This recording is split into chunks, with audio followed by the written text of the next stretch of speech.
Vamos a tener un estudio esta mañana sobre el Evangelio de Juan. Vamos a estudiar el capítulo 6. La semana pasada estudiamos el capítulo 5.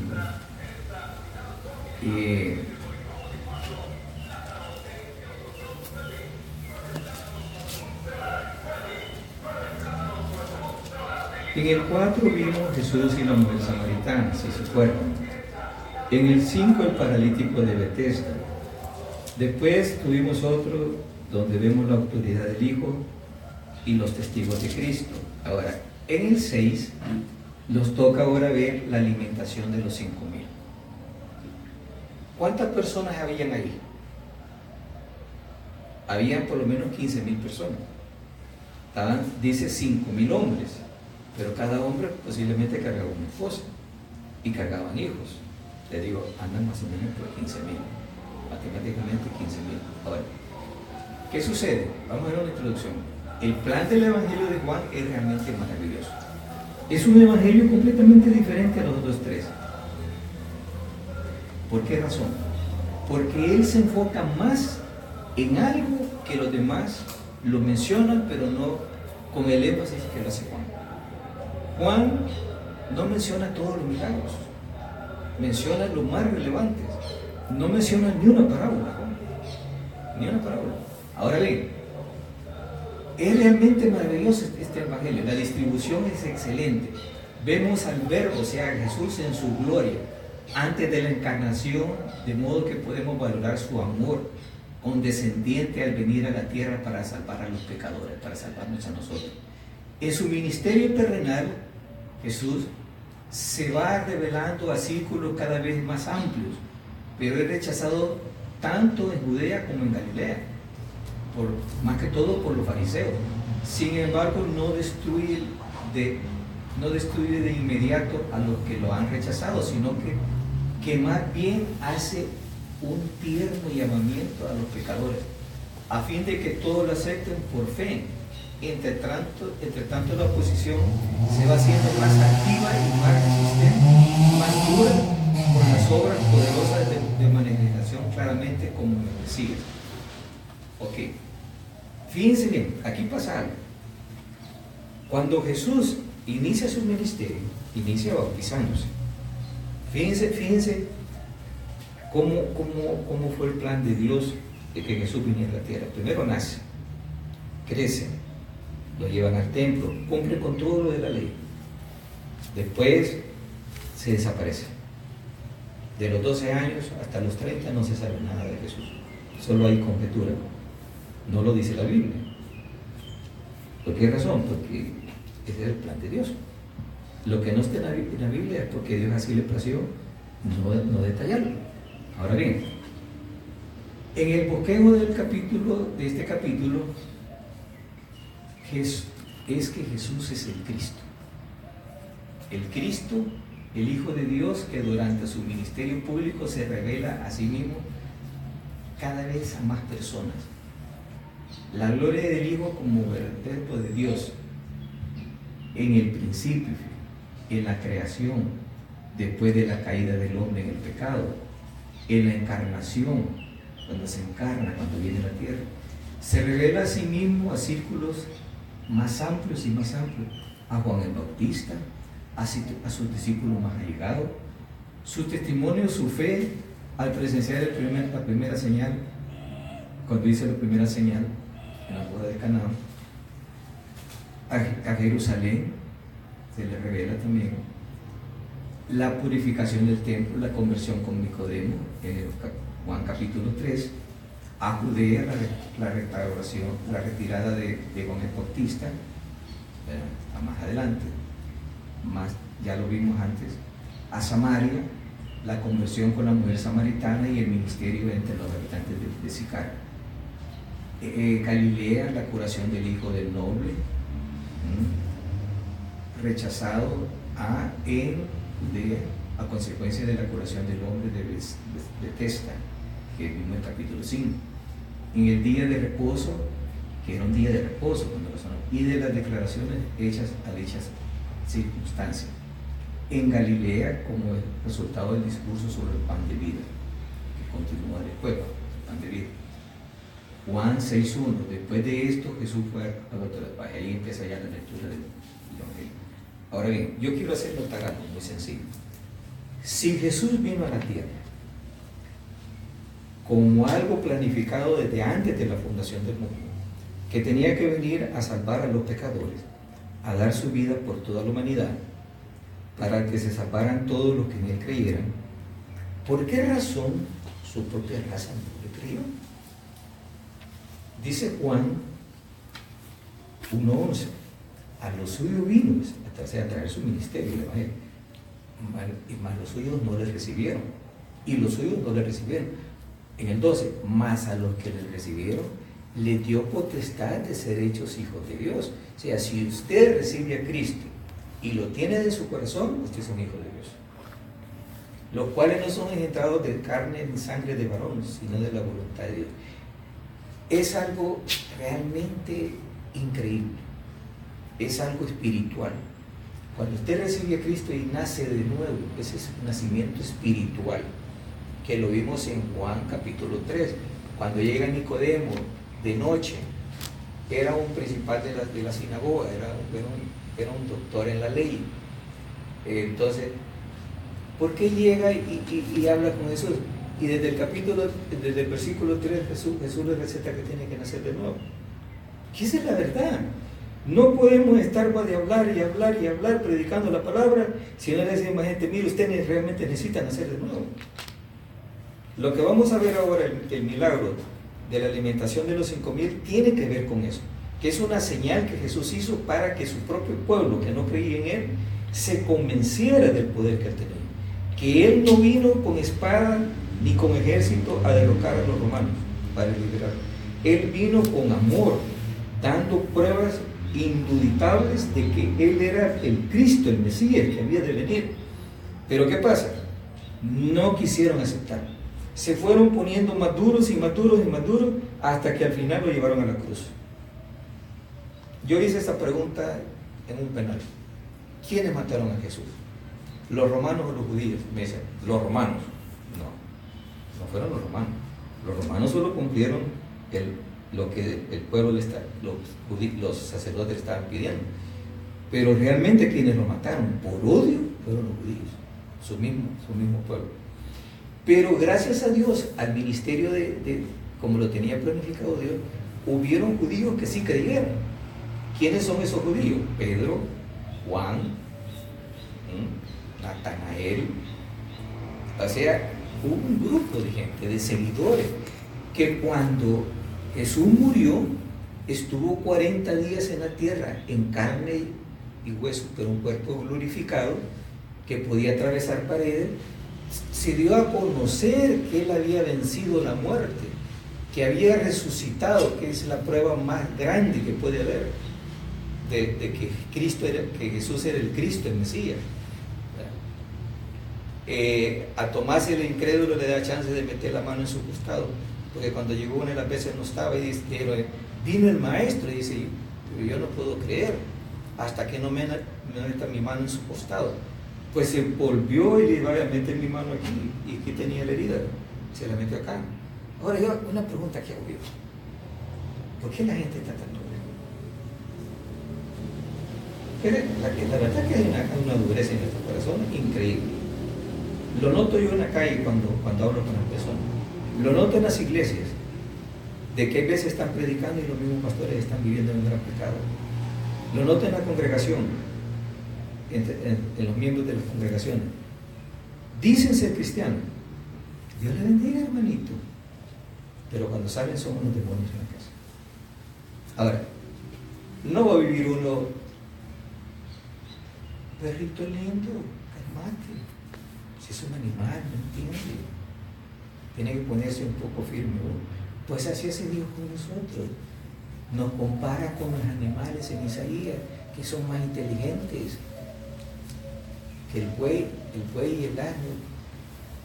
Son más inteligentes que nosotros. Nosotros hemos caído tan bajo. ¿Sabe por qué? Hemos caído en una dureza de corazón. Por el pecado original, el hombre se corrompió completamente. Ahora, pero no tan no tan corrompido que no quedase algo bueno todavía. Se desfiguró la imagen de Dios. Dios nos creó a la imagen y semejanza de Él, pero nos guardó algo todavía para los tiempos venideros. Entonces, vemos aquí, dice,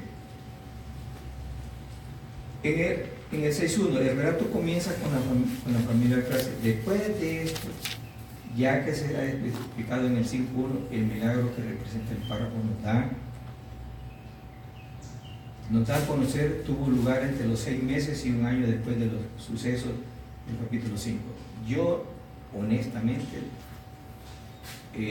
no estoy tan seguro de esto, lo dudo, porque en la forma como viene la narrativa en el Evangelio de Juan, se supone que fue transcurriendo sucesivamente. Entonces dice, después de esto Jesús fue al otro lado del Jordán. Ahora, ¿después de qué? Después que no creyeron porque hizo el milagro en el día de reposo del paralítico de la poza de Betesda. Porque miren en el 5.46 dice, porque si creyeseis a Moisés, me creeríais a mí, porque él escribió, de mí escribió él, dice. Pero si no creéis a sus escritos, ¿cómo que creeréis a mis palabras? Y ahí tiene razón. Lo está diciendo él hace 2000 años, que si no creen en lo que escribió Moisés de él, ¿cómo van a creer en sus escritos? ¿Cómo van a creer en sus palabras, en la Biblia? Lo está diciendo desde hace 2000 años que íbamos a ser tan incrédulos que ni siquiera íbamos a creer en la Biblia, en la bendita palabra de Dios. Ayer platicando con un muchacho le digo yo, ¿es usted cristiano? Pues fíjese que sí, pero recibí, pero me he retirado. ¿Y por qué se ha retirado? No sé. ¿Lee la Biblia? De vez en cuando. ¿Ora? Poco, casi nada. Ahora, ¿qué pasa? Ese primero fue un joven. Después me encuentro con un anciano. Y le digo, ¿usted es cristiano? Sí, gloria a Dios. ¿Se congrega? Sí. ¿Y el que quiere venir acá?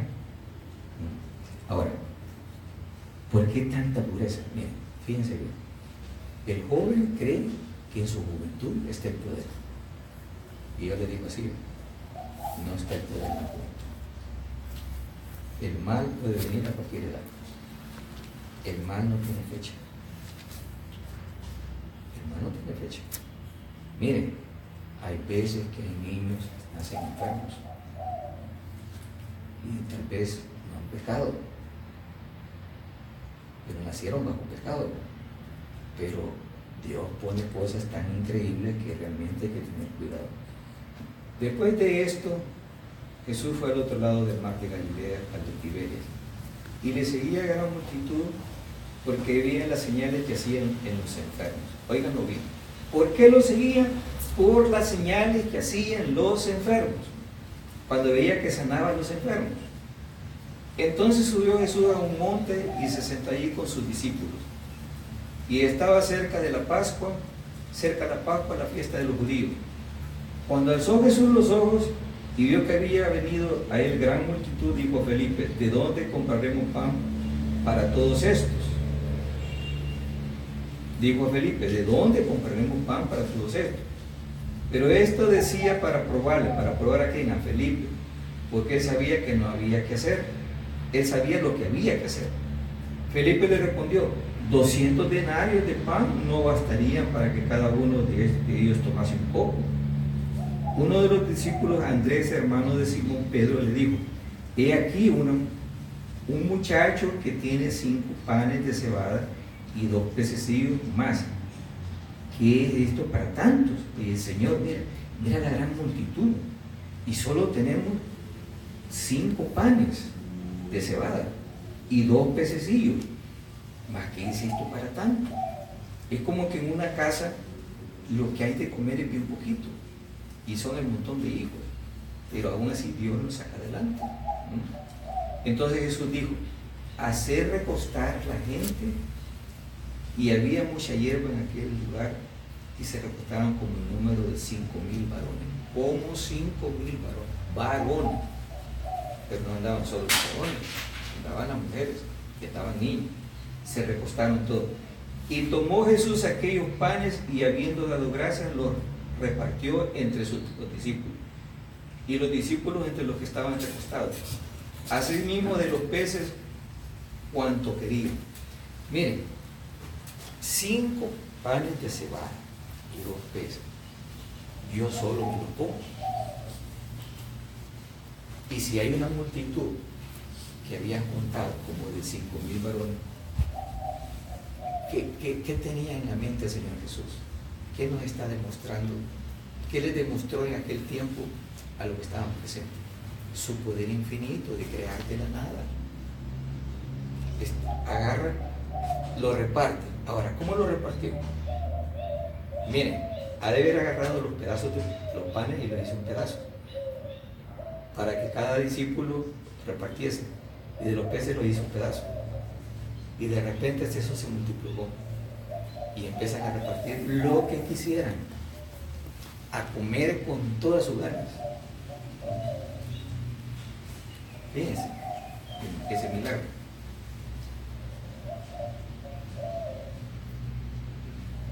Dice en el 11, y tomó Jesús aquellos panes, y habiendo dado gracias, siempre dando gracias a Dios, los repartió entre los discípulos, y los discípulos entre los que estaban recostados. Así mismo de los peces, ¿cuánto querían? ¿Cuánto querían? No limitado, miren, solo cómanse un pedacito, una migajita, porque no va a alcanzar. Y cuando se hubieran saciado, dijo a sus discípulos, recoged los pedazos que sobraron para que no se pierda nada. Nosotros tenemos la costumbre de botar la comida. Dice, ay, me la voy a comer después, ya se arruina. No, Jesús, Dios no quiere eso, no quiere que desperdicemos nada. Recogieron pues y llenaron 12 cestas de pedazos de los 5 panes de cebada, sobraron a los que habían comido. A aquellos hombres, entonces viendo a la señal que Jesús había hecho, dijeron, este verdaderamente es el profeta que había de venir al mundo. Pero respondiendo Jesús que iba a venir para poder acceder y hacerle rey, volvió a retirarse al monte del Sol. Bien, fíjense, cuando la gente vio el milagro y dijeron, este es el profeta que había de venir, como quien dice, este es el Mesías, y lo iban a querer agarrar y convertirlo en rey. Y Jesús no vino para ser rey en la tierra. ¿Ok? Entonces viene Jesús, como ya sabía lo que estaban pensando, se retiró, se fue a otro lugar. Dice aquí.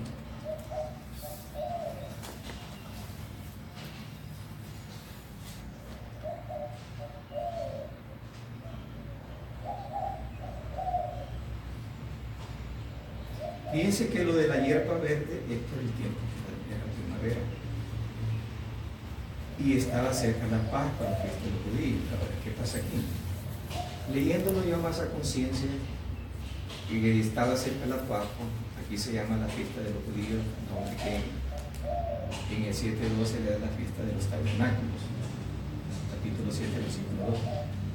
Probablemente se menciona la proximidad de la Pascua para explicar el 6:15. Las Pascuas eran una conmemoración de la liberación de la esclavitud en Egipto. Era en consecuencia en ese día cuando los pensamientos de los judíos giraban en torno a la pregunta, ¿cuándo quedaremos libres de la esclavitud de Roma? Piensen que todo el tiempo somos esclavos de algo. En aquel tiempo los judíos eran esclavos de Roma. El imperio romano era el que gobernaba Israel. Ahora, ¿de qué somos esclavos nosotros? Pregunta que hago yo, ¿de qué somos esclavos? Muchas veces somos esclavos de nuestros apetitos, comemos cosas que nos hacen daño, somos esclavos de tantas cosas, de cosas que nos alejan de Dios. Ahora, cuando él alzó los ojos, dice, y vio que había venido el gran multitud, dijo Felipe, ¿de dónde compraremos pan? Él está probando a sus discípulos. ¿Ya? No se nos ha revelado por qué razón el Señor se dirigió a Felipe. Los comentaristas han dado diversas explicaciones, tales como Felipe era de Betsaida, del lugar donde estaban. Y conociendo bien aquella región era de esperar que supiera dónde puede obtener pan. Pero aquí, por no decir más, se confunden completamente las dos Besaidas. Ahí habían dos Besaidas.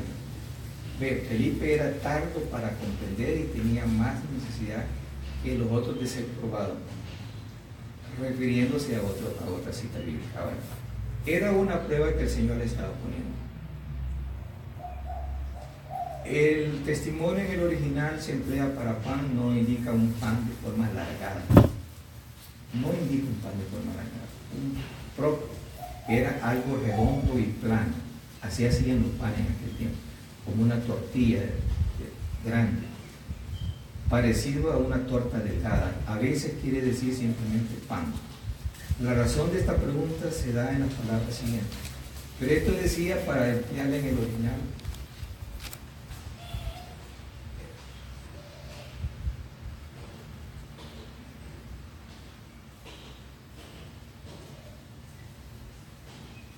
El Señor está hablando de algo significativo. Como quien dice, vale, miren, de esto que tenemos, se lo ofrecen, de esto que tenemos, vamos a hacer algo. Eran 5 panes. Imaginémonos 5 pizzas. Ese chula tenía más o menos. Eran planas, no tan gruesas, no como los panes de ahora. Entonces me imagino yo de que él agarró y partió. Fue partiendo como rodajas con la mano. Y los peces, pues me imagino que también lo mismo. Pero el problema es este. El problema que vemos es que aún siendo Jesús bueno, que le da a la gente lo que necesita en el momento justo que lo necesita, hay personas que no lo entienden y se alejan más. ¿Por qué razón? Porque sus corazones están tan endurecidos por el tipo de vida que llevan. Ahora, ¿cuál es la vida que llevan? Cada quien sabe lo que hace.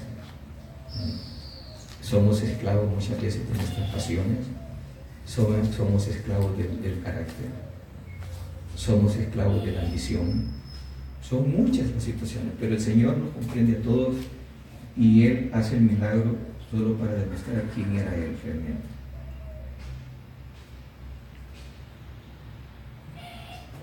En el 14, versículo 14, aquellos hombres entonces, viendo ya la señal que Jesús había hecho, dijeron: este verdaderamente es el profeta que había de venir al mundo. Fíjense lo que dice. Juan narra el milagro de alimentar a la multitud para referirse al sermón que sigue. Obsérvese el efecto de este milagro sobre la gente. Hasta los judíos comunes esperaban que el Mesías viniera al mundo y fuese un gran profeta. Los fariseos los despreciaban por no conocer la ley, pero ellos sabían más que aquel que es el fin de la ley. Sin embargo, los hombres pueden admitir que Cristo es el profeta y aún hacer oídos sordos. Cuando habla aquí este comentarista de los oídos sordos, si nosotros sabemos que Jesús es el Cristo, el Mesías, que vino al mundo para salvarnos de los pecados, que fue muerto, sepultado y resucitado, y sabemos que eso no es posible en ningún ser humano normal, no se puede, a nadie lo pueden enterrar y resucitar él solo. Ahora, ¿cómo sabemos eso? Lo sabemos porque la tumba estaba vacía. Cuando las mujeres llegaron de temprano, ya el día domingo, en la mañana tempranito, le salieron 2 ángeles. Hay 3 versiones de los 3 evangelios sinópticos. Hay 3 versiones, pero todas concuerdan. De que Jesús, al que buscáis, ya no está aquí, ha resucitado. Ahora, cuando nosotros hablamos de la Navidad, ¿qué estamos celebrando en Navidad? En Navidad estamos celebrando la venida de Jesús al mundo, cuando se encarnó, como nosotros, siendo de carne y hueso, 100% hombre y 100% Dios. Okay. De ahí viene, pasa su vida, 30 años, solo se menciona hasta la edad de 12 años y después reaparece cuando es bautizado por Juan el Bautista. Lo vimos la semana pasada, el testimonio que da Juan el Bautista, el testimonio que da Dios Padre sobre el Hijo. Ahora, pero hay una prueba más contundente que la Biblia, que es la resurrección.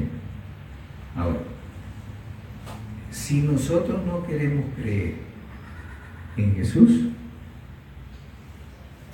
les voy a decir algo que puede incomodar, pero ya no es problema de Dios, ya es problema de nosotros. Porque cuando lleguemos a un momento de necesidad de la vida que sea duro, va a decir el Señor, pero ¿te acordás que oíste la predicación?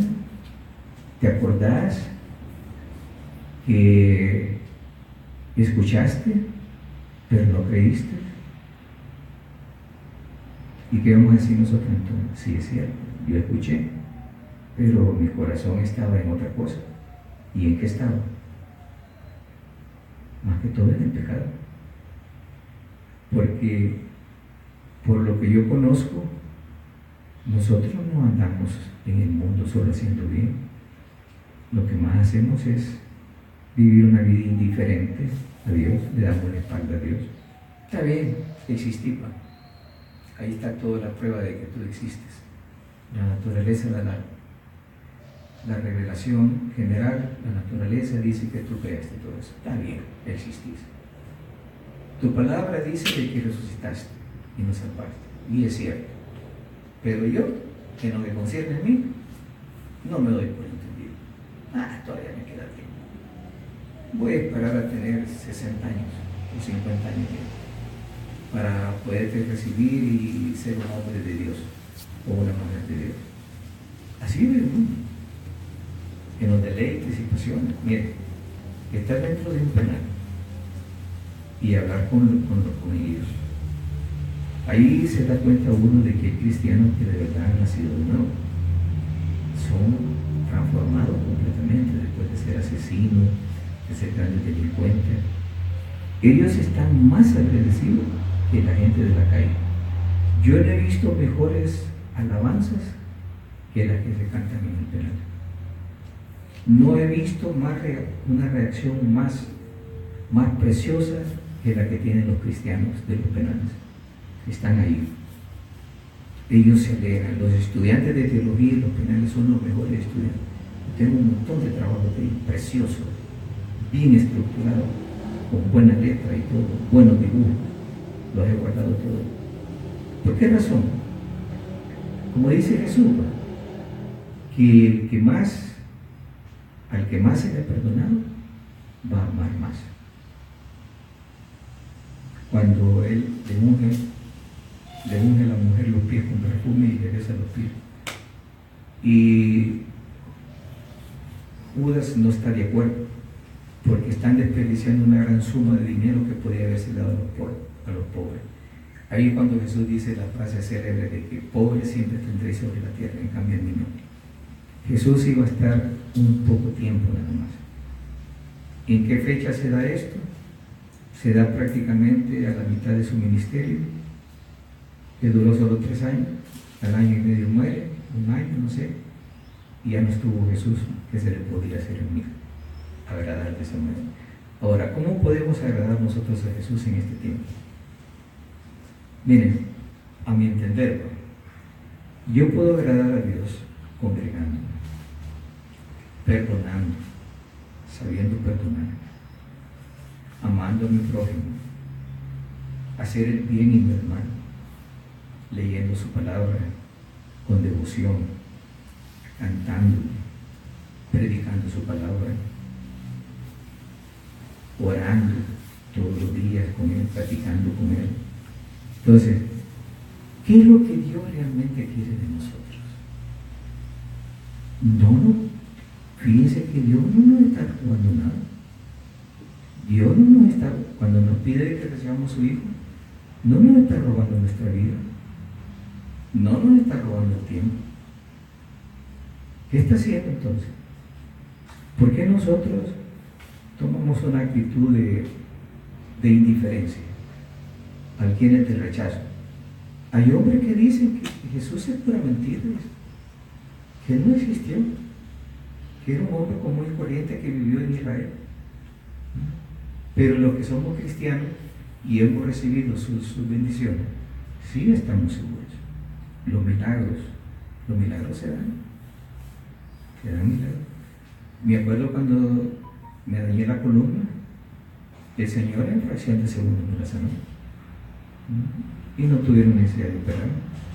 Ahora voy a ir un día al hospital a traer la radiografía porque ahí están. Vamos a mostrarse el daño que tenía la columna, que era de por vida. Pero el Señor le procesó sanarme. Entonces, ¿cómo podemos nosotros pedir que Dios nos bendiga si nosotros no somos con Él? Si nosotros nos alejamos tanto de Él. ¿Por qué si vemos las pruebas que vemos aquí, que en el 14, aquellos hombres entonces viendo la señal que Jesús había hecho, dijeron que esto era que había de venir al mundo? Pero entendiendo Jesús que iban a venir para apoderarse de Él y hacerlo rey, volvió a retirarse al monte solo. Ahora, después de esto, cuando Él se retira al monte solo, viene el siguiente milagro, que Jesús anda sobre el mar, pero eso no nos toca ahora. Dice, en un monte, alguna parte de la cordillera que rodea el lago de Galilea por el lado este. Estaba cerca de la Pascua, pero es la razón mencionada en el capítulo 7. Jesús no asistió quedándose en Galilea. Fíjense bien, Jesús sí fue a la Pascua, pero fue él solo, porque ya sabía cómo lo iban a recibir. Ahora, Jesús hace el gran milagro, ¿para qué?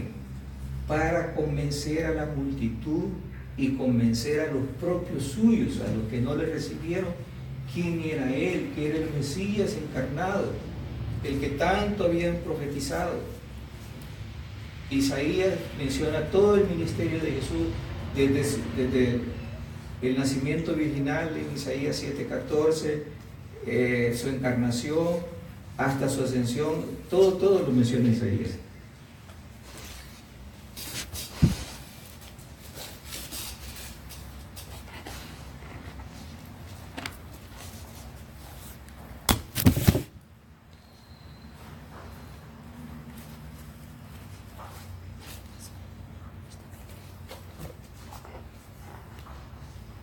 Yo tengo una pregunta que hacerles ahora. Fíjense que el verdadero carácter del milagro no se apreció, no se comprendió lo que enseñaba. Entonces, cuando la gente vio la señal, sobre la palabra la señal que hacen los unos, que Jesús había hecho, decían, este verdaderamente es el profeta que había de venir.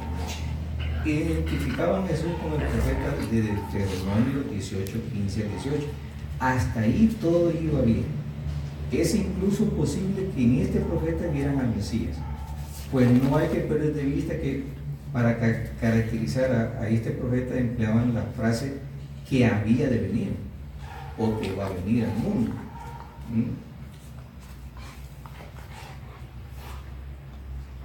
La verdad es esta, fíjense bien. Mas aquel cuyo reino no es de este mundo se apartó de medio del mundo a otro mundo, es decir, subió más hacia la cumbre para estar solo, pero antes con el poder de su palabra frustró el propósito de la multitud de convertir en rey, despidiendo a la multitud y el tiempo que mandaba a sus discípulos a que se embarcasen y regresaran a la orilla opuesta del mar de Galilea. Ahora, ¿qué pasa? Cuando Él los manda, fíjense la estrategia de Jesús. Jesús era un gran estratega. Siendo Dios, sabía bien lo que la gente pensaba. Van a venir, te van a agarrar, van a convertir en rey y van a querer hacer cosas increíbles, como que quite a los romanos, que le mente a todos, sane a todos. Eso no es el plan de Dios. Miren, algo muy increíble. Cuando la gente entra a la iglesia esperando que Dios le responda a su milagro, eso no es el plan de Dios. El plan de Dios no es que entren solo para que los hagan. No, el plan de Dios es que crean en el Hijo de Dios, que acepten a su Hijo. Y hasta que ya lo aceptaron, lo recibieron, ya han nacido de nuevo, hasta entonces Él va a empezar a escuchar las súplicas de cada uno. Y hasta entonces vienen los milagros. Porque Jesús puede hacer milagros en cualquier momento, de cualquier cosa puede ser el milagro. Él puede sanar una columna dañada, Él puede sanar a una persona de cáncer, en fin, Jesús puede hacer todo lo que nosotros esperamos. Y con esto concluyo diciendo, primero, Jesús hace milagros. Y ese Jesús de la Biblia, de Juan, está presente todavía en este mundo, porque dice, donde 2 o 3 estén reunidos en el nombre, ahí estaré yo. Ahora, está presente también cuando yo me siento en la madrugada y empiezo a orar, Señor, y empiezo a hablar con Él, y me quedo callado para ver qué me dice. A ese Jesús es el que hay que acudir. El Señor lo bendiga.